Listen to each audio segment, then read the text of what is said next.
বীর মুক্তিযোদ্ধা শহীদ রাষ্ট্রপতি জিয়াউর রহমানের স্ত্রী বেগম খালেদা জিয়া আজ এখানে আমাদের মধ্যে উপস্থিত আছেন।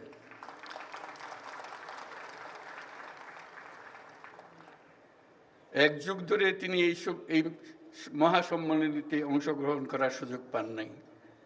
আজকে সুযোগ পেয়েছেন। আমরা সবাই আনন্দিত এবং গর্বিত যে আমরা এই সুযোগ দিতে পেরেছি আপনাকে।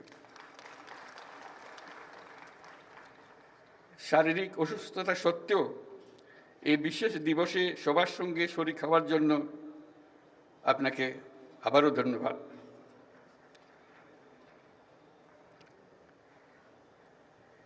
আমরা তার আশু রোগমুক্তি কামনা করছি এবং এই অনুষ্ঠানে বিশেষভাবে স্বাগত জানাচ্ছি। প্রিয় সহকর্মীবৃন্দ,